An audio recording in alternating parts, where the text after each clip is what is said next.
Hello दोस्तों। अभी हम लोग 2019 में पूछे गए ऑब्जेक्टिव क्वेश्चन जो होंगे उसका डिस्कस करेंगे। ठीक है, ये 6 सेमेस्टर टेस्टिंग एंड मेंटेनेंस का है। तो आइए हम लोग देखते हैं क्वेश्चन। सबसे पहला क्वेश्चन ही आपका है। देखिए, आपको ये मालूम होगा कि 20 मार्क्स के क्वेश्चन रहेंगे ऑब्जेक्टिव में और सबका आंसर देना नेसेसरी है, कह लीजिए कंपलसरी है। तो पहला क्वेश्चन है, wire carrying electric current are covered with good insulator for safety purpose it is called. बोला जा रहा है कि वायर का जो ऊपरी सतह, कह लीजिए कि वो जो कवर्ड रहता है गुड इंसुलेटर से सेफ्टी पर्पस के लिए, उसको हम क्या बोलते हैं। तो ऑप्शन देखिए, फ्यूज, सर्किट ब्रेकर, रोप या फिर केबल। तो जब आप देखे होंगे फ्यूज तो आपका किस लिए होता है, देख लीजिएगा, ये भी पूछा जाता है to protect the circuit from overload, और फिर शॉर्ट सर्किट, दोनों के लिए आप कह सकते हो। शॉर्ट सर्किट ये दोनों से बचने के लिए किया जाता है। सर्किट ब्रेकर क्या होता है, किसी भी सर्किट को मेक और ट्रिप करने के लिए, या तो आप उस सर्किट को क्लोज कर सकते हो या फिर आप उसको क्या कर सकते हो, ब्रेक कर सकते हो। रस्सी, रोप मतलब रस्सी होता है, तो इसका मतलब आप जनरली यूज कर सकते हैं, दैनिक काम में भी यूज कर सकते हैं, या फिर शॉर्ट वगैरह करने के लिए यूज किया जाता है इसका, या फिर आप कभी पोल वगैरह इरेक्शन होता है तो उसमें भी आप यूज कर सकते हैं रोप वगैरह का। लास्ट है केबल। देखिए, केबल में क्या होता है कि ये मान लीजिए कोई कंडक्टर है, कॉपर कंडक्टर, तो इस केबल के ऊपर में बहुत सारा लेयर चढ़ा रहता है ना, बहुत सारा लेयर बना हुआ रहता है, जो कि इंसुलेटर रहता है, आप कह लीजिए वायर का, मतलब पीवीसी वगैरह का बना रहता है। तो इसको हम लोग क्या बोल सकते हैं, केबल बोल सकते हैं। तो इसका आंसर अगर आप कहेंगे तो आंसर क्या हो जाएगा, ऑप्शन डी। ठीक है, तो वैसा वायर जिसके ऊपर इंसुलेटर लगा हुआ रहता है या इंसुलेटर लगा होता है सेफ्टी पर्पस के लिए, उसको हम क्या बोलते हैं, केबल बोलते हैं। नेक्स्ट क्वेश्चन देखिए, दूसरा हिंदी वर्जन भी है दिया हुआ, आप एक बार पढ़ लीजिएगा। A safety device which is connected in series with the live wire in circuit to protect equipment is called. ठीक है, बोला जा रहा है कि वैसा सेफ्टी डिवाइस जो कि सीरीज में कनेक्ट रहता है। अब किसके सीरीज में कनेक्ट रहता है, तो लाइव वायर के। अब किस लिए कनेक्ट रहता है, तो सर्किट को प्रोटेक्ट करने के लिए या कोई सा इक्विपमेंट को प्रोटेक्ट करने के लिए।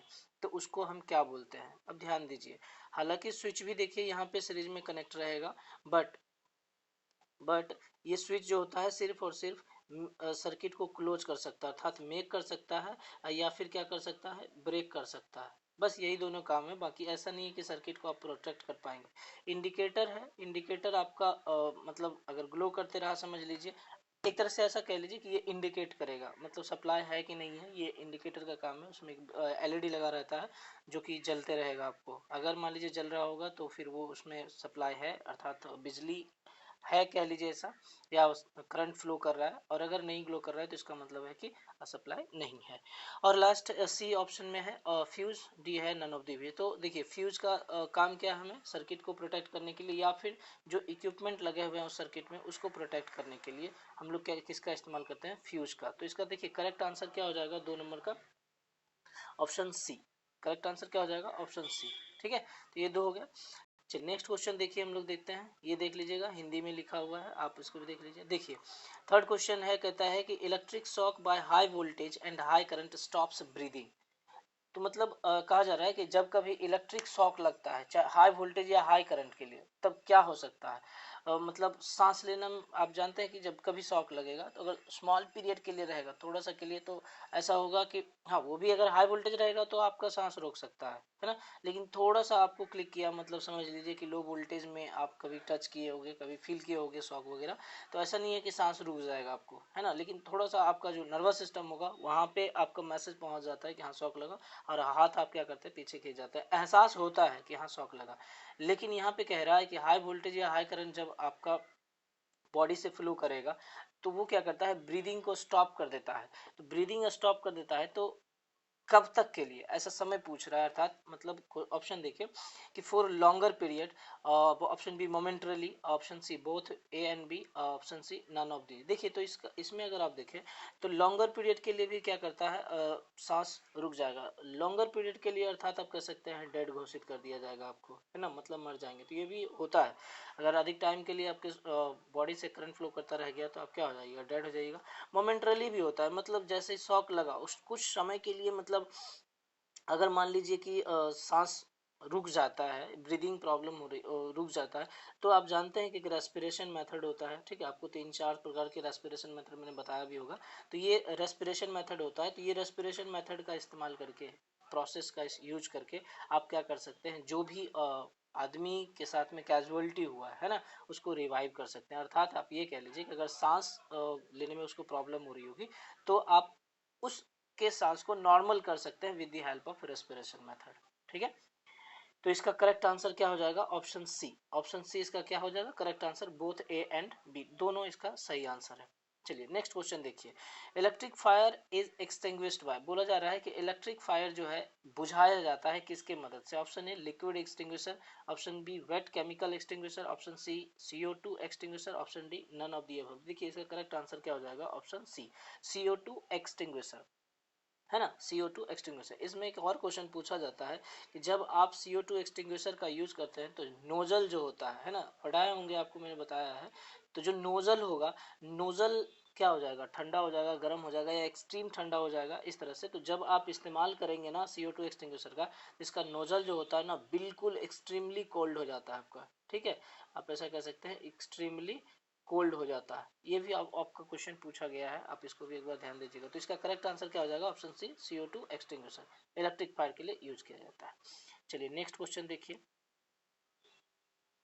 नेक्स्ट क्वेश्चन देखिए, हम लोग आगे देखते हैं। ये तो हिंदी वर्जन है उसका, आप देख लीजिएगा। नेक्स्ट है, preventive maintenance is done due to the following. Preventive maintenance हम क्यों करते हैं, किस पर्पस के लिए, तो देखिए, it increases the life of machine, it reduces the break down to the minimum, it increases the efficiency of machine, all of the above. देखिए इसका करेक्ट आंसर क्या हो जाएगा, ऑल ऑफ द अबव हो जाएगा।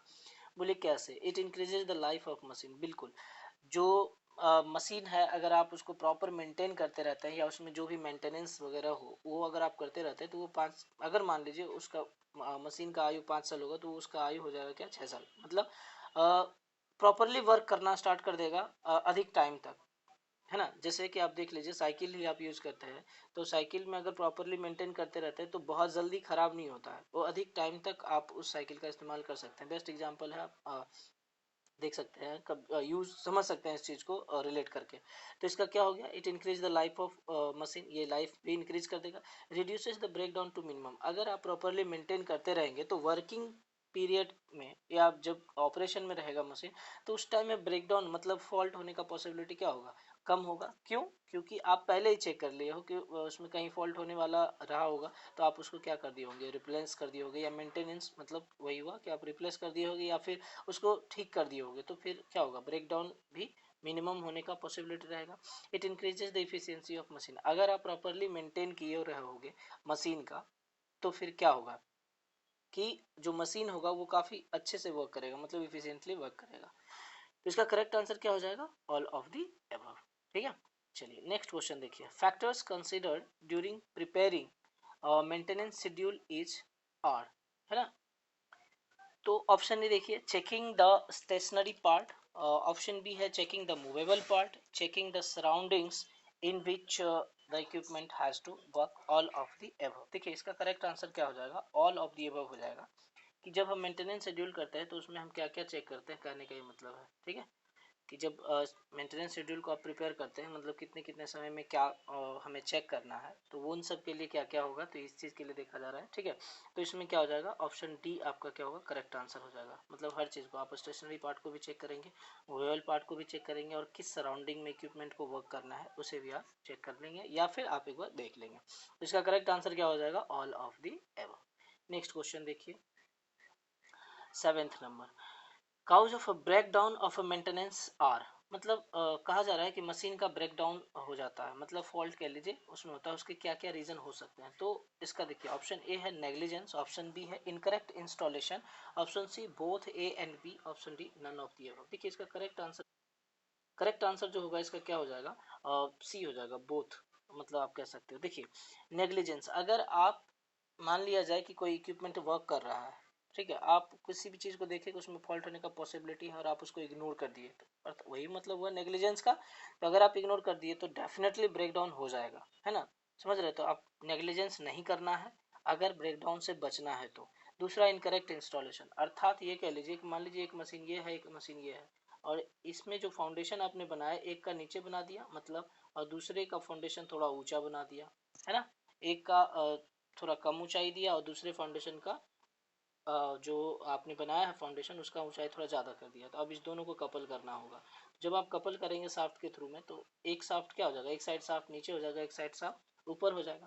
तो इंस्टॉलेशन भी proper नहीं होने की वजह से, अब मान लीजिए एक शाफ्ट ऊपर, एक साइड से ऊपर हो जाएगा शाफ्ट, दूसरे साइड से नीचे हो जाता है, तो क्या होगा, जब वर्किंग पीरियड में जो होगा ये शाफ्ट बेंट होने का पॉसिबिलिटी बढ़ जाएगा, और बेंट अगर हो जाता है शाफ्ट तो ब्रेक डाउन भी हो जाएगा। समझ रहे बात को? तो इसका करेक्ट आंसर क्या हो जाएगा, both A and B. Clear है यहाँ तक?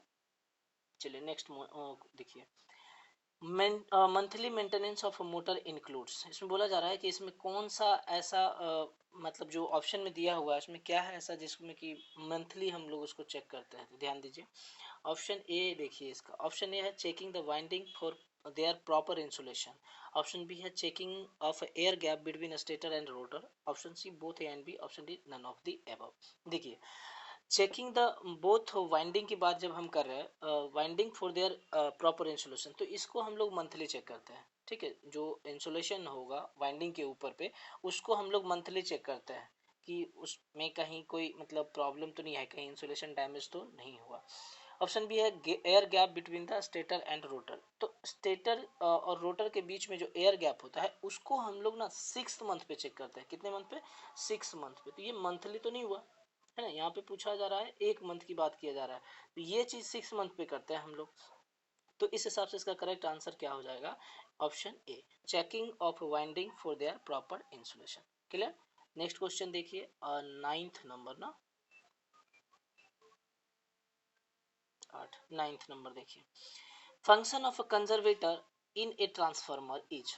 देखिए, ट्रांसफार्मर में जो कंजर्वेटर लगा होता है उसका क्या वर्क रहता है, ये देखिए, to prevent flow of air into the tank, ऐसा नहीं है, to prevent flow of moisture into the tank, और ऑप्शन सी है to take care of expansion and contraction of oil.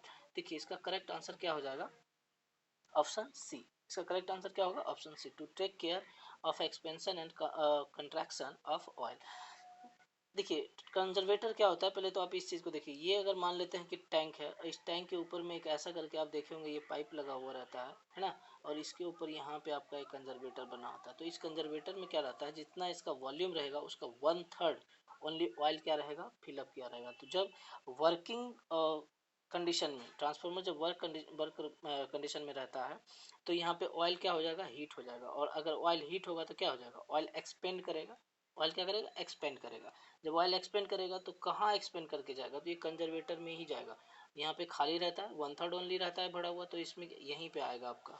ठीक है, एक्सपेंड कर, क्योंकि स्पेस इसके पास यहीं रहता है ये, क्योंकि पूरे टैंक में ऑयल पूरा कंप्लीटली फिल्ड रहता है।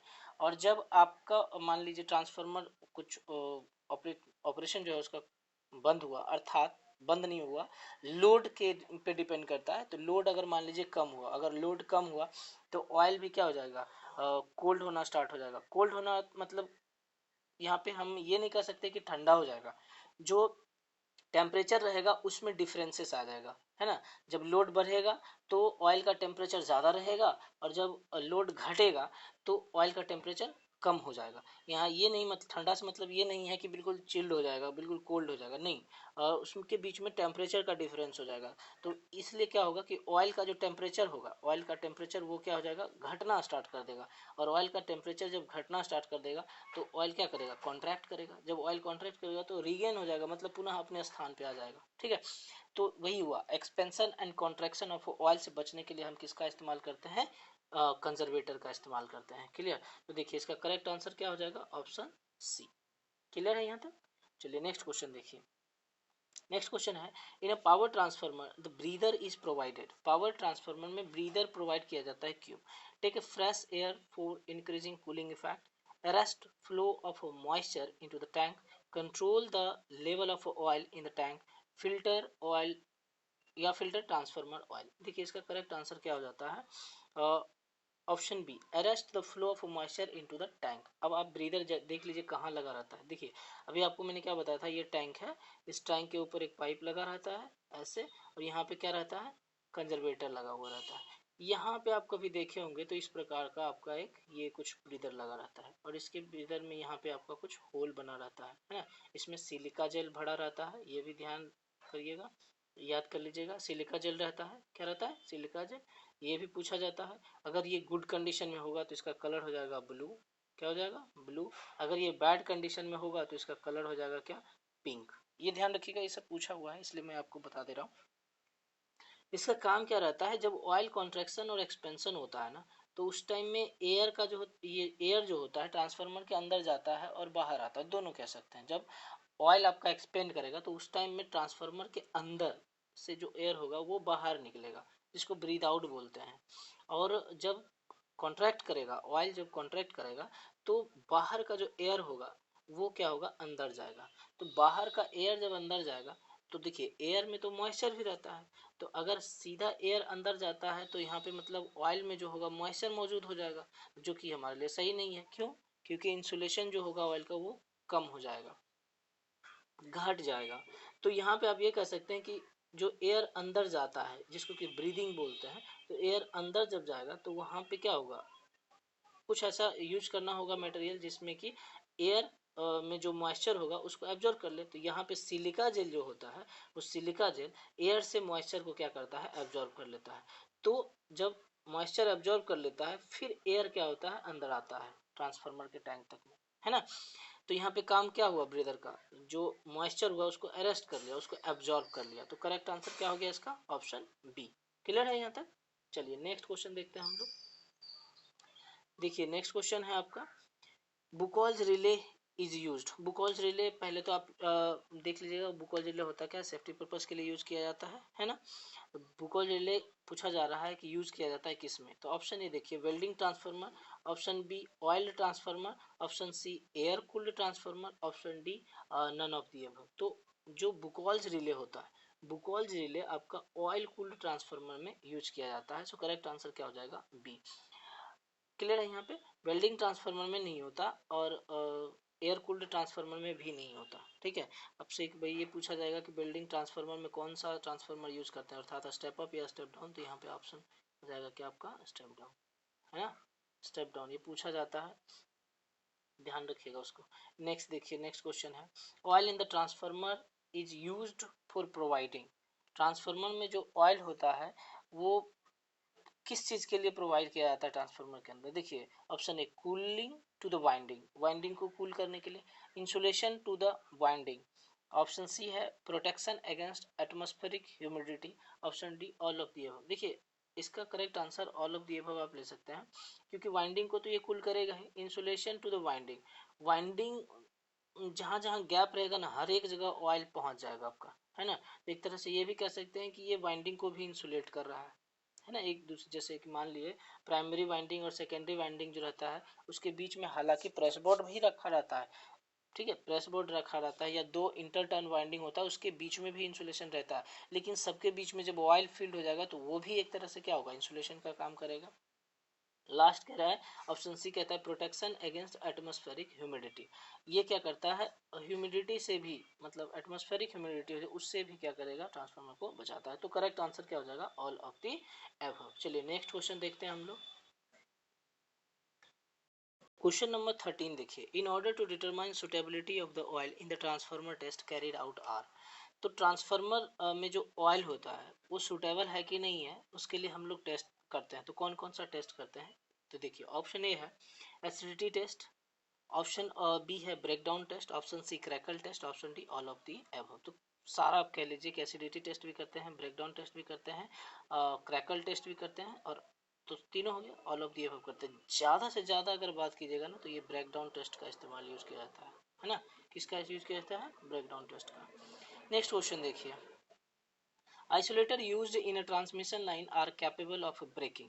आइसोलेटर जो होता है ट्रांसमिशन लाइन में वो ब्रेक करने के लिए कैपेबल हो, कौन सा, ऑप्शन ए है fault current, option B load current, option C charging current, और D none of the above. तो इसका करेक्ट आंसर क्या हो जाएगा, option C charging current. Isolator को आप ब्रेक कर सकते हैं, मतलब जो चार्जिंग करंट होता है ना उसको फ्लो नहीं करने देता आइसोलेटर, ये कहना चाह रहा है यहाँ पे, ठीक है। चलिए नेक्स्ट क्वेश्चन देखिए, 15 नंबर क्वेश्चन है ना। चलिए क्वेश्चन नंबर 15 देखिए, the basic function of a circuit breaker is. Circuit breaker का फंक्शन कह लीजिए या काम क्या रहता है ये बोला जा रहा है।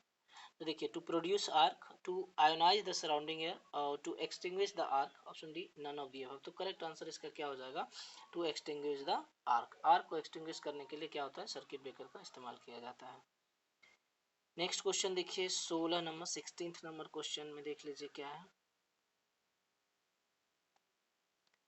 देखिए earth tester is use to measure, earth tester हम लोग क्यों यूज करते हैं? तो option A insulation resistance measure करने के लिए, अर्थ रेसिस्टेंस, ऑप्शन सी है voltage, D none of the above. देखिए तो इसका करेक्ट आंसर क्या हो जाएगा? अर्थ रेसिस्टेंस। अर्थ टेस्टर का इस्तेमाल क्यों होता है? अर्थ टेस्टर को मेजर करने में।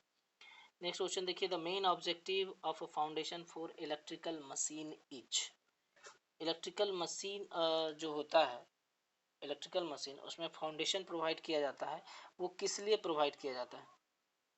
इसके लिए देखिए ऑप्शन ए है to support the weight of the machine, to maintain the alignment of the machine, to provide form for the machine, option D all of the above. देखिए इसका करेक्ट आंसर क्या हो जाएगा? Option D all of the above. ये weight जो होगा machine का, जितना भी वेट होगा उस हिसाब से आप फाउंडेशन बनाएंगे, है ना। अगर मान लीजिए किसी का ज़्यादा वेट होगा मशीन का, मशीन का वेट अगर ज़्यादा होगा तो डेफिनेटली साइज भी ज़्यादा होगा, और साइज ज़्यादा होगा तो फाउंडेशन का साइज ज़्यादा होगा। हाइट की बात नहीं कर रहे हैं, साइज की बात कर रहे हैं, है ना। और उसके बाद आप दो फाउंडेशन अगर कहीं बना रहे हैं तो डेफिनेटली दो मशीन को अलाइन करने के लिए ही हम लोग दो फाउंडेशन का निर्माण करेंगे, या एक फाउंडेशन पे भी आप दो मशीन रख रहे हो, डेफिनेटली हम दोनों मशीन को एक लाइन में मतलब अलाइन करने के लिए ही कर रहे हैं, और provide form for the machine. So correct answer क्या हो जाएगा? Option D all of the above. Next question देखिए 19 है ना। चलिए नेक्स्ट देखिए cause of vibration in electrical machine. Electrical machine में वाइब्रेशन का रीजन क्या हो सकता है? तो ऑप्शन ए इलेक्ट्रिकल काउज, और option B mechanical cause, option C और बोथ एंड बी। देखिए इसका दोनों सही आंसर होगा, ठीक है। इलेक्ट्रिकल काउज भी हो सकता है और मैकेनिकल काउज भी हो सकता है। नेक्स्ट देखिए magnetisation current in three phase induction motor depends upon, option A load, option B rating, option C type of motor, option D air gap. तो इसका करेक्ट आंसर क्या हो जाएगा? एयर गैप, ठीक है। और मैग्नेटाइजेशन करंट जो होता है एयर गैप पे डिपेंड करता है। नेक्स्ट देखिए 20th नंबर क्वेश्चन है, शायद आपका लास्ट है। चलिए for proper parallel operation alternator must have speed, must have same मतलब क्या बराबर होना चाहिए ये पूछा जा रहा है। तो option A speed, option B voltage rating, KVA rating और एक्साइटेशन। तो यहाँ पे करेक्ट आंसर क्या हो जाएगा? वोल्टेज रेटिंग, ठीक है। क्या जाएगा करेक्ट आंसर? Voltage rating. तो ये था आपका 20th नंबर क्वेश्चन था। 20 क्वेश्चन ऑब्जेक्टिव में पूछे जाते हैं, आप एक बार देख लीजिएगा। होप सो ये आपके लिए कुछ फायदेमंद रहेगा। चलिए धन्यवाद।